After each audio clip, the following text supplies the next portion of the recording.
Hello students, welcome to the next video on digital communication. Myself Kunjan Mittal Roy in the Department of Electronics and Communication Engineering in GEMTech, Greater Noida. In the previous videos, we have discussed about random processes and its basics, including various parameters such as PDF, power spectral density, mean, moments, standard deviation, autocorrelation, cross-correlation, covariance, and so on. Now, after all these parameters we have talked about, we would like to come to the next topic in this video, which is central limit theorem and Wiener-Khinchin theorem. So, firstly, we should understand the conditions where the central limit theorem is applicable, and basically it provides a justification of using Gaussian process as a model. So we have studied various models of probability distribution, which are Gaussian distribution, binomial distribution, Poisson's distribution. So the central limit theorem basically provides the justification of using Gaussian process, but under the two specific conditions the Gaussian process can be used. These conditions are that firstly the random variables are statistically independent. If we are taking, say we are taking multiple random variables, all these variables should be statistically independent. They should not affect each other. And second thing is that the random variables have probability with the same mean and variance. So their mean and variance should be same and they should be statistically independent. So under these two conditions, the Gaussian process can be used for defining central limit theorem. Now, what is a central limit theorem? It states that the probability distribution of a random function approaches to normalized Gaussian distribution. So probability distribution, like we have, as I mentioned, there are a number of probability distribution functions like binomial, Poisson, Rayleigh, normal, uniform, and Gaussian. So out of all these distributions, if it approaches to Gaussian distribution n for the range 0 to 1 in the limit as the number of the random variables approach infinity. So if the number of random variables are infinite, that, as I mentioned in previous slide, that there can be n number of random variables, but all of them should be statistically independent of each other. So if these number of random variables are approaching to infinity, the probability distribution approaches to Gaussian distribution. This is the central limit theorem.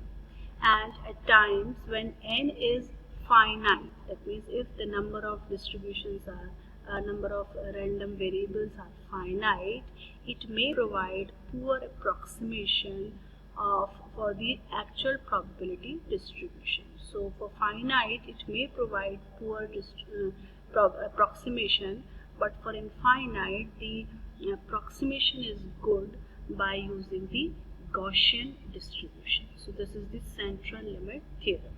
Now the next theorem is Wiener-Khinchin theorem, and this theorem is basically based on autocorrelation function and power spectral density. So we know that the power spectral density is the Fourier transform of autocorrelation function Rxx tau. If Rxx tau is our autocorrelation function, its Fourier transform is minus infinity to infinity integration Rxx tau e raised to power minus j omega tau d tau. It is equal to the power spectral density, and the inverse can also be taken as that Rxx tau, or the autocorrelation function itself, is defined as Rxx tau equal to limit t tends to infinity 1 upon t integration for the time period minus t by 2 to t by 2 xt into xt plus tau d tau. We know the definition of autocorrelation function. It is the relationship of the same random variable, rather random process, with its time shifted version. So this is defined as the autocorrelation function, and the power spectral density is the Fourier transform of autocorrelation function. So these two definitions we have already covered in previous topics or previous videos. Now what is the Wiener-Khinchin theorem? To understand that, firstly we should understand what is random signals. So the results apply to deterministic signal. In general, we deal with random signals. For example, transmitted PAM signal is random because symbols take different values at random. So fortunately, our earlier results can be extended to cover random signals by the inclusion of an extra averaging or expectation step over all possible values of random signal. That means simply we are discussing we are more concerned about the random signal in communication system. So the power spectral density of a random signal Sx omega is equal to limit t tends to infinity expectation of xt omega mod square upon t. Expectation operator means the average, the mean value. So if expectation of x omega t magnitude square with respect to time is given as the Wiener-Khinchin theorem. So the Wiener-Khinchin results holds for random signals choosing for xt any randomly selected realization of the signal.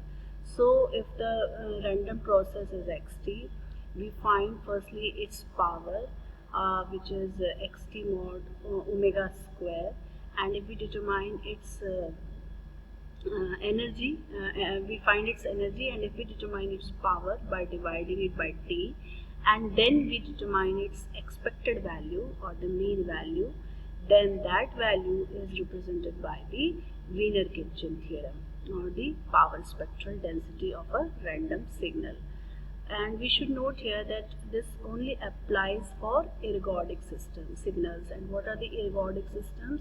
Ergodic systems are the stationary systems where the time average and ensemble average are equal to each other.